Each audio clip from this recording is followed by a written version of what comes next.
What's happening seventh grade?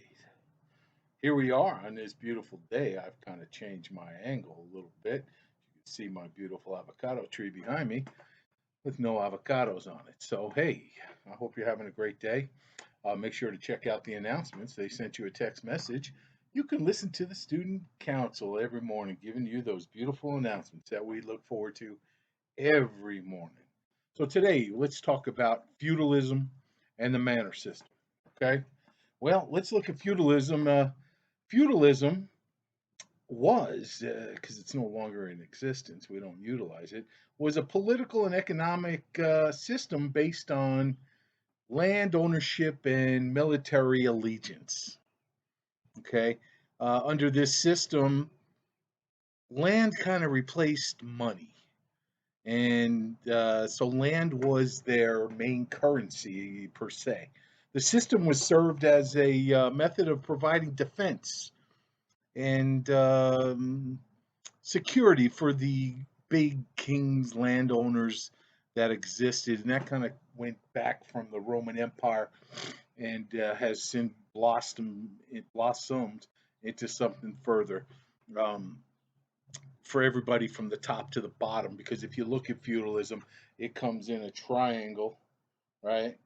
I would have put one on here, but I believe that's copyright infringement. But it starts at the triangle, and at the top of the triangle is the kings, and then underneath that are your nobles, and then the knights, and then the peasants. So it's kings, nobles, knights, peasants, and then if we recall, the nobles were kind of like priests and advisors to the king, and then the knights protected both the nobles and the king, and then the serfs provided food and things and worked for the knights. So it was just a system that kind of like created a social class for them. It was the dominant social class of the medieval Europe, in which many of the nobility held great pieces of land um, from the crown, and they exchanged military service, and vassals were then in turn tenants of the nobles, while the peasants were obliged to actually work on the lord's land and give him homage. Oh, bow to the king type thing. You remember that? They would give him labor, and they would share a lot of their produce that they actually created or grew in order to live on that land. In exchange, they were given military protection from any problems that would have come about.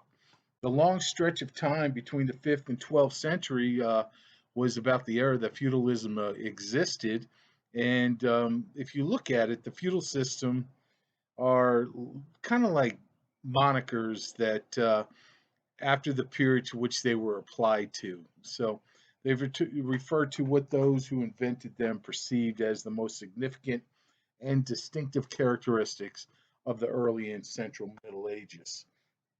Um, if you look at the word feudal or feudalism, they were derived, of course, from the Latin word feudum, which means fief, uh, and feudalitas, which was a reform of property holding. So fief, you would have a fiefdom. A fief was a holding of a piece of land.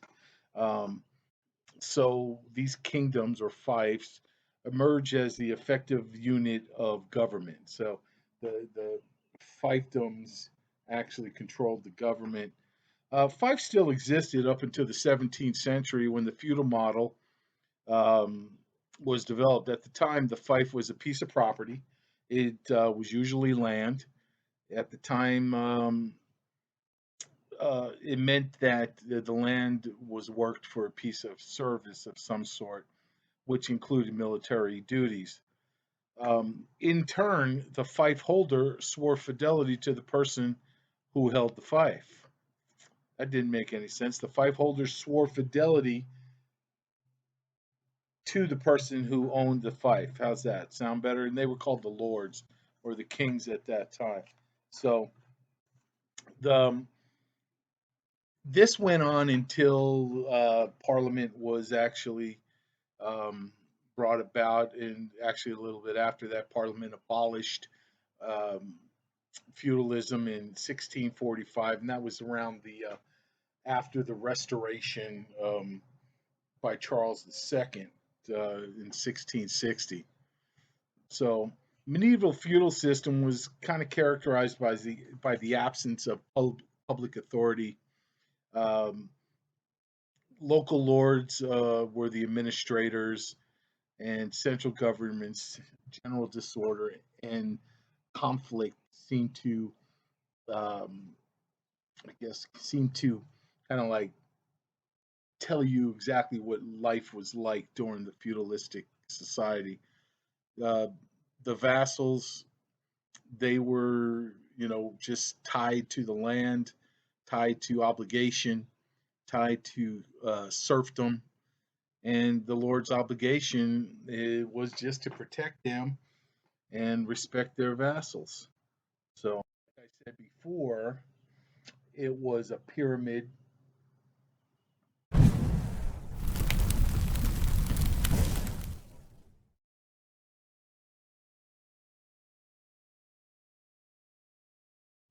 scheme, not a scheme, but a pyramid structure that the kings were at the top again. Church officials and noblemen were second. Lords and some vassals lived in these fortified castles. Not that the king might not even be there because he might be on another piece of land that he had acquired. Very few belong to the upper three classes of the whole pyramid. The great majority of the people were found themselves at the bottom of the heap as serfs. So, as you can see, social structure has been seen throughout many of our different societies, going all the way back to the Roman Empire and also into China dynasties, etc. So, we still live in a social structure today, and we have the upper class, upper lower class, middle class, etc. As you can see, not much has changed. The class included, if you look at the lower heap, it was the peasants and serfs, and peasants worked as artisans, when they also were merchants. Most were farmers and laborers, so they did their jobs by hand, worked the fields, and were tied to the land and gave the Lord most of whatever they actually produced. In return, the Lord gave them some shelter and protection, and you really couldn't call them slaves because they were allowed to buy their freedom at some point, yet with no skill or education. You couldn't earn any money, so they were basically powerless to actually change the status of their livelihood. Okay, so the feudal system was the system of social structure. Um, and without talking about uh, the feudal system, we have to actually look at the fact about the manor system. So you had the feudal system, which was ran inside of a manor system. Think of it as like a community, a housing project with everything inside it. Okay, so the manor system was a way that the feudal lords organized their land in order to produce agriculture goods. So the manor had four main areas, which included the manor house, a village, a farmland, a meadowland, and of course a wasteland where they would probably just be their refuse and trash. So the typical Western manor, the Western European manor around the 13th century consisted of all these cottages and huts and barns and gardens, all owned by the peasants, not owned, but worked by the peasants, which were usually clustered together to kind of form this small little village. The Lord would get part of the land out to the tenants to hold at rent. He would rent it out to them um, by some military and other services that would probably get a piece of the land, rent it out, have the serfs work it, and in turn, military would give protection to the king. Below the lord and the free tenants came the villains and serfs and bondsmen, each holding a hut or a small dwelling, which fixed number of acre strips and share of the meadow. in order for them to profit. Normally, the peasants were unfree and could not leave or quit the manor, and it was kind of like against the law. The strict contention of law deprived him of all the right to hold property, and in many cases, there were kind of like penalties when a payment due to the Lord was not done, or they had to give monies or something to the Lord upon his daughter's marriage. Um, but there were certain limitations. They that might not affect the personal status of the tenant. He might still be free, though held by an unfree tenure. So he might be free, but he ain't going anywhere. Um, if you're unfree, he was not exposed to the arbitrary will of the Lord, but moreover, he was not a slave, since he could not be bought and he could not be sold, um, apart from what he was holding.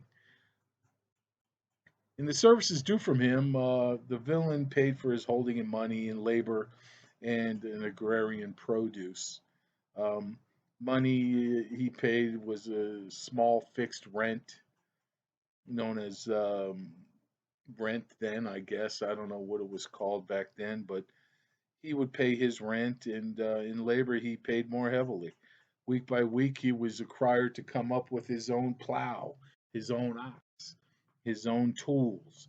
Um, when plowing, he had to do it by himself to reap the crops in order to be able to pay for what he owes.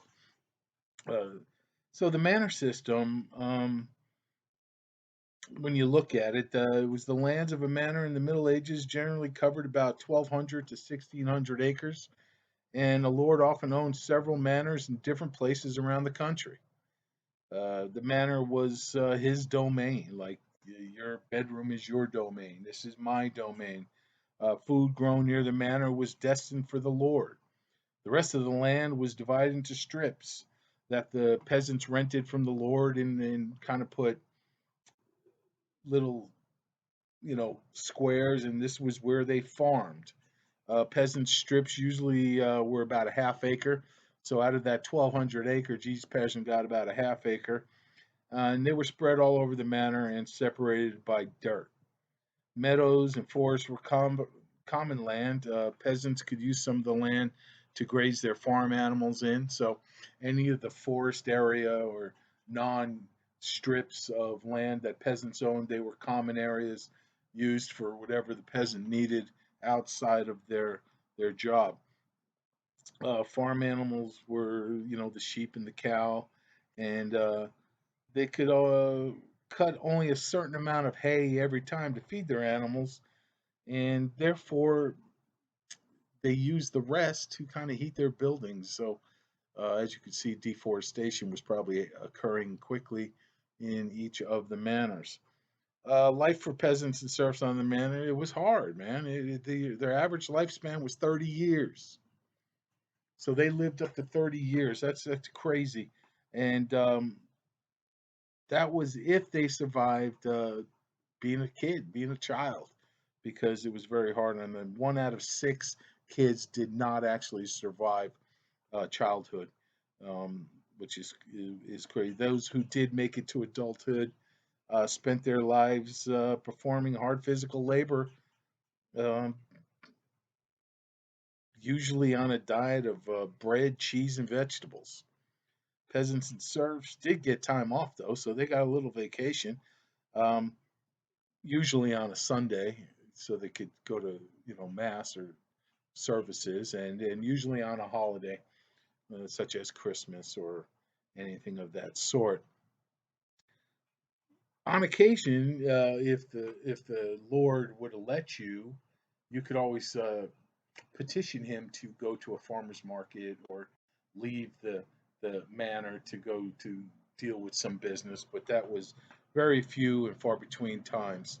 While workers lived in one room huts and dirt floors, which is kind of nasty with the family, in the manor house, it was like living in, a big beautiful house, a castle type thing. And the houses had tile floors, tapestries, nice furniture, and managing the land was up to the the peasants. Now, sometimes the peasants and serfs were allowed to go into the manor house on holidays or when the estate was under um, attack, so if they were getting attacked, they could seek refuge in the manor house, but the church was the center of life on the manor. So many of the serfs believed that the church was their refuge. Church officials conducted services um, and cared for the sick and needy. Some educated priests even had classes that would teach them about the Bible. The church required peasants and serfs to work its land for free and give 1/10 of their produce to the church. So that hasn't changed either since you're required to give to the church these days. So they believed that by doing these things with the church that you would live a life of betterment, longer and more happy. And well, in regards, that is feudalism in the manor system. I hope you're all having a fantastic day. It is Teacher Appreciation Week, so make sure you reach out to your teachers, Mrs. Macias, Mrs. Coleman, and Mrs. Columbus, and tell them how much you appreciate them. Because I already know you love me. Have yourself a great day. God bless you. Thinking about you every day. See you next time.